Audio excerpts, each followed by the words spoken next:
This is that bread which came down from heaven. Not as your fathers did eat manna in the wilderness and are dead. He that eateth of this bread shall live forever. Bumangon at lumapit sa akin. Nitong Setyembre 23 hanggang 29. Ating pag-aralan ngayon ang tungkol sa 3 Nephi, chapter 8, verse 11. Si Hesukristo ang ilaw ng sanlibutan. Sa 3 Nephi, chapter 8 hanggang 11. Napakalinaw ang simbolismo ng espiritual na kadiliman at liwanag nang maganap ang malakas na lindol at mga bagyo sa 3 Nephi chapter 8. Napalibutan ng makapal na kadiliman ang mga tao. Isang kadilimang hindi lamang pisikal kundi espiritual din. Ang mga taong naroroon ay hindi makakita ng liwanag o kahit ang kanilang mga kapwa.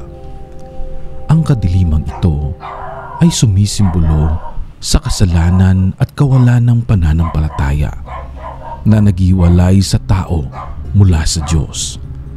Sa ganitong uri ng kadiliman, nawawala ang pag-asa at direksyon sa buhay. Gayunpaman, matapos ang mga bigati at pagsubok, inihayag ni Hesukristo ang kanyang sariling bilang ang ilaw at ang buhay ng sanlibutan. Ito'y makikita sa 3 Nephi chapter 9 verse 18. Ang kanyang presensya at salita ay nagdadala ng liwanag, hindi lamang pisikal kundi espiritual na liwanag na nagbibigay ng bagong buhay at pag-asa sa mga tao. Ang liwanag ni Kristo ay nagbibigay ng kaliwanagan sa kalooban, nag-aalis ng takot at nagpapalakas ng pananampalataya. Ang mga talatang ito ay nagtuturo na sa kabila ng pinakamadilim na oras ng ating buhay, kung saan tila nawawala ang lahat ng pag-asa, ang liwanag ni Kristo ang nagdadala ng tunay na kapayapaan at kaligtasan. Ang espiritual na kadiliman sa ating panahon ay maaaring magmula sa mga bagay na humahadlang sa atin na lumapit sa Diyos, kasalanan, mga maling pananaw at kawalan ng pananampalataya. Gayon din ang mga tukso ni Satanas na inalarawan sa Efeso chapter 6 verse 12 bilang mga kapangyarihan ng kadiliman ay patuloy na umiiral sa ating paligid. Ngunit tulad ng ipinakita sa 3 Nephi, ang pananampalataya kay Hesukristo ang magbibigay sa atin ng liwanag na kailangan natin upang malampasan ang mga pagsubok na ito. Sinabi mismo ni Kristo, "Ako ang ilaw ng sanlibutan. Ang sumusunod sa akin ay hindi lalakad sa kadiliman, kundi magkakaroon ng ilaw ng buhay." Sa 3 Nephi chapter 11, ang kanyang pagpapakita sa mga tao at ang kanyang mga salita ay nagbibigay ng kapanatagan, katiyakan na siya ang tagapagligtas. Kung kasama ako ng mga Nephita noong narinig nila ang boses ng Panginoon at nakita siya, siguradong madarama ko ang matinding kapayapaan at pag-asa, sapagkat ang kanyang presensya ay magdadala ng liwanag sa aking kaluluwa. Ang kanyang mapagmahal na paanyaya sa kanila na lumapit at hawakan ang mga bakas ng pako sa kanyang katawan ay nagpapatunay ng kanyang dakilang sakripisyo para sa ating lahat. Paano ko malalaman na si Hesukristo ang aking tagapagligtas? sa pamamagitan ng personal na karanasan sa kanyang biyaya, pagpapatawad at liwanag na nadarama ko sa kanyang turo at ebanghelyo. Sa 3 Nephi chapter 11, ang kanyang pagpapakita sa mga tao at ang kanyang mga salita ay nagbigay ng kapanatagan at katiyakan na siya ang tagapagligtas. Kung kasama ako ng mga Nefita noong narinig nila ang boses ng Panginoon at makita siya, siguradong madarama ko ang matinding kapayapaan at pag-asa, sapagkat ang kanyang presensya ay magdadala ng liwanag sa aking kaluluwa. Ang kanyang mapagmahal na panyaya sa kanila na lumapit at hawakan ang mga bakas ng pako sa kanyang katawan ay nagpapatunay ng kanyang dakilang sakripisyo para sa ating lahat. Paano ko malalaman na si Hesukristo ang aking tagapagligtas? Sa pamamagitan ng personal na karanasan sa kanyang biyaya, pagpapatawad at liwanag na nadarama ko sa kanyang mga turo at ebanghelyo. Ang aral na natutunan natin dito ay sa bawat pagkakataon na tayong mga tao ay nahaharap sa espiritual na kadiliman, mga pagsubok, kasalanan at kalituhan, si Hesukristo bilang ilaw ng sanlibutan ang maghahatid ng liwanag, kapayapaan at buhay. Siya ang ating tanging daan upang lumabas mula sa kadiliman ng kasalanan at sa kanyang liwanag. Makakakita tayo ng pag-asa at kaligtasan. Sabik si Hesukristo na magpatawad.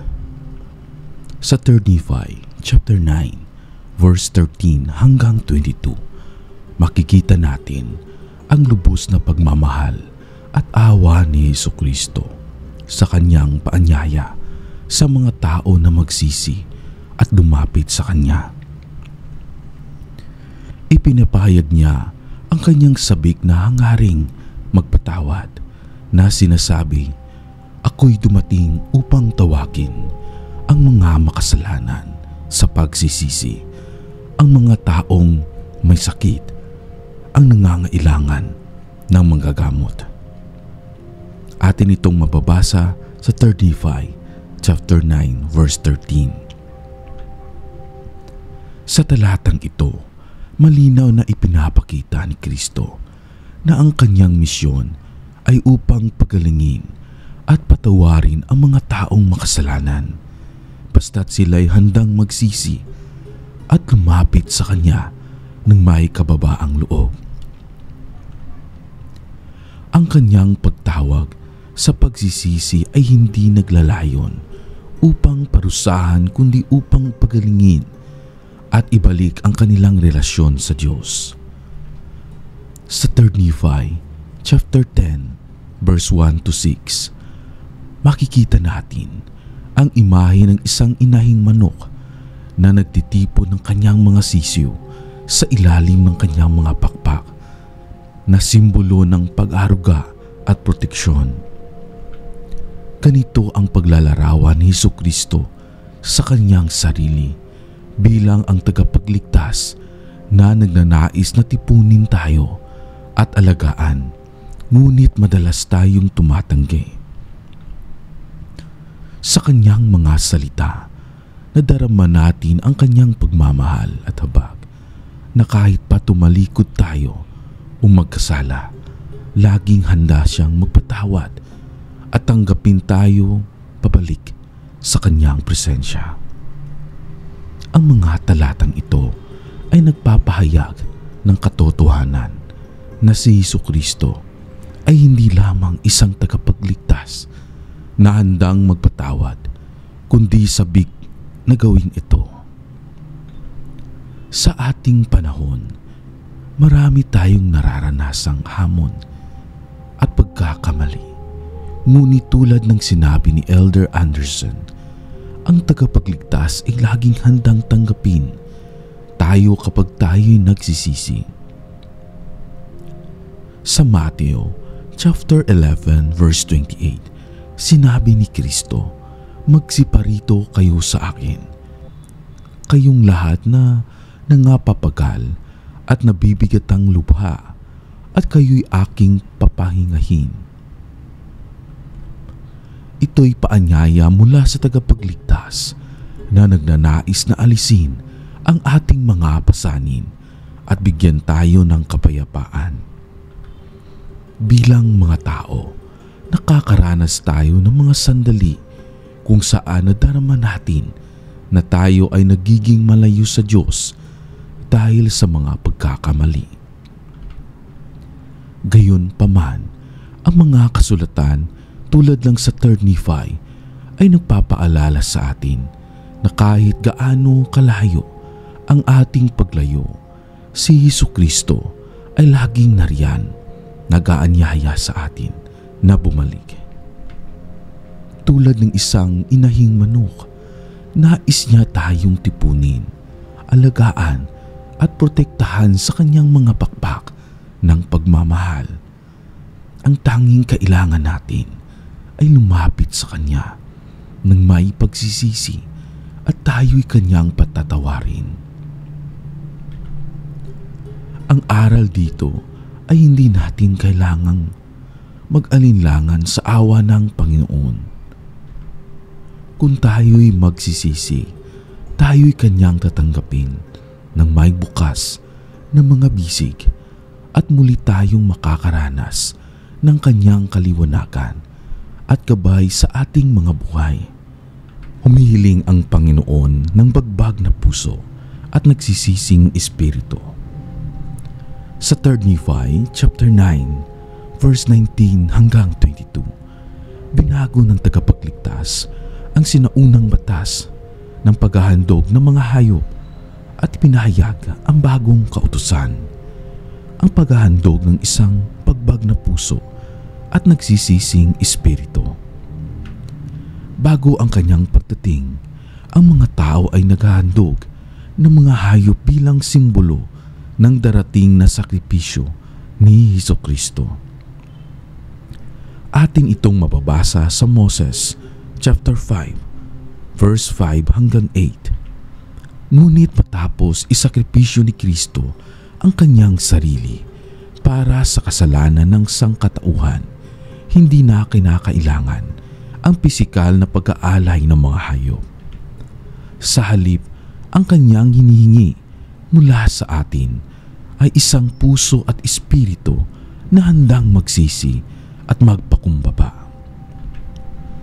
Ang paghahandog ng bagbag na puso at nagsisising espiritu ay nangangahulugang pagtanggap ng ating mga pagkakamali, pagsisisi at lubos na pagkilala sa ating pangangailangan sa biyaya at kapatawaran ng tagapagligtas.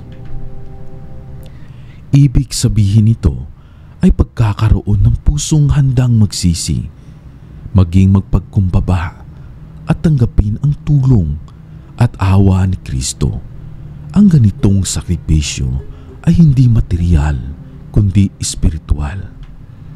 Ito'y ang pagbibigay ng ating buong pagkatao kay Kristo at ang pagnanais na sundin siya at mabuhay ayon sa kanyang mga turo.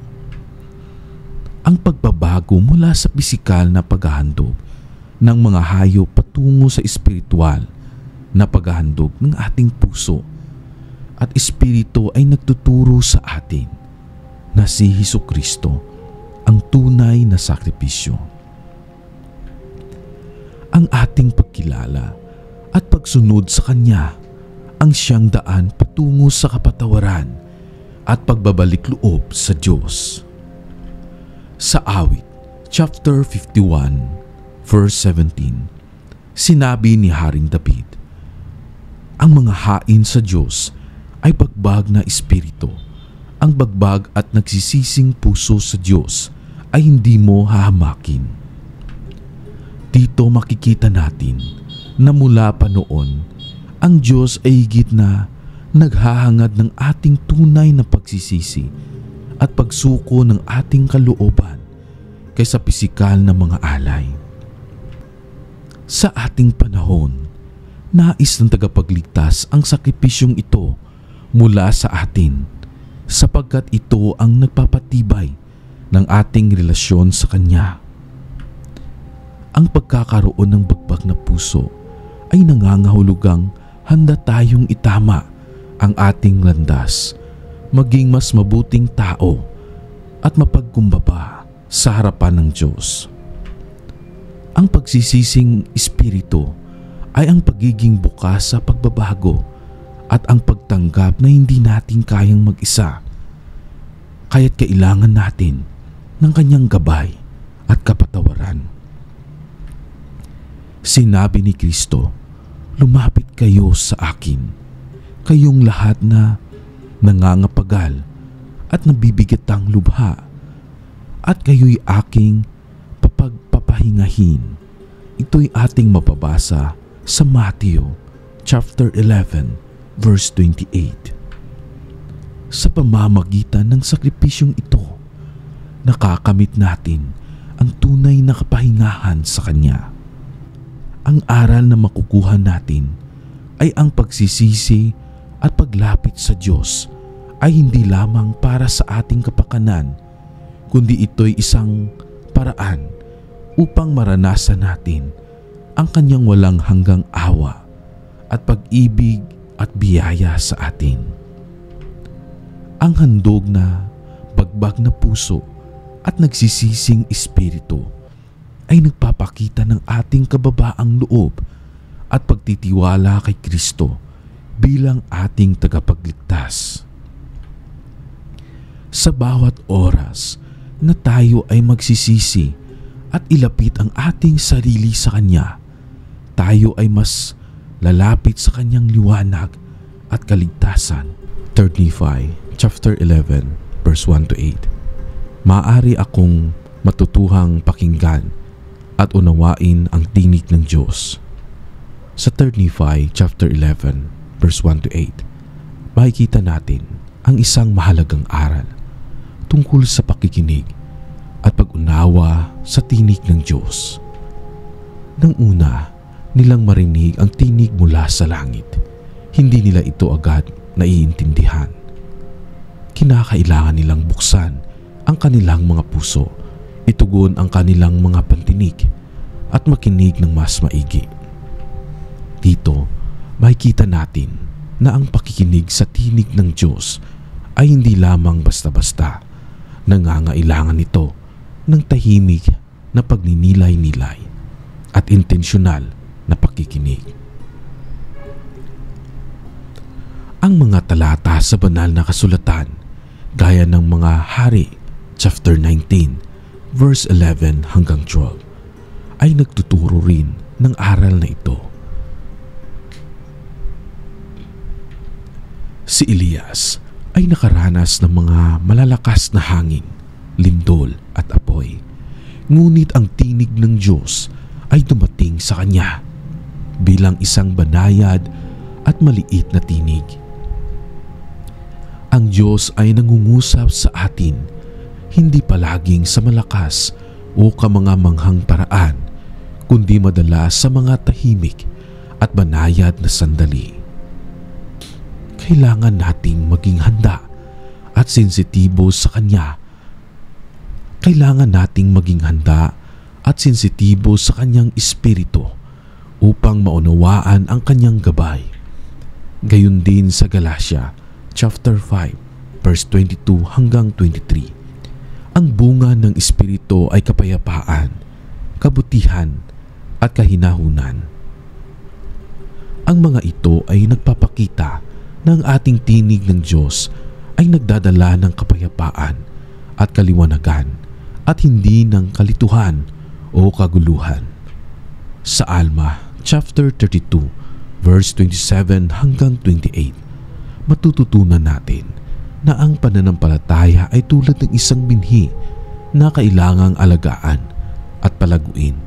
Sa bawat hakbang ng ating espiritual na pagunlad, mas malinaw nating maririnig ang tinig ng Diyos. Sa ating panahon, maaari nating maranasan ang mga parihong prinsipyo Ang modernong mundo ay puno ng ingay at distraksyon na maaaring hadlangan tayo sa pakikinig sa tinig ng Diyos. Ngunit tulad ng mga Hanifita, tayo ay inaatasan na maglaan ng oras upang makinig ng mabuti, magsaliksik at magpakumbaba upang makilala ang kanyang tinig sa ating buhay.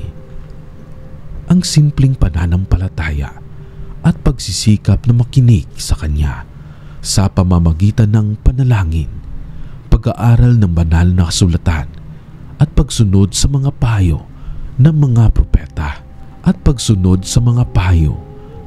propeta ay makakatulong upang maging mas malinaw ang ating pandinig sa Kanyang tinig.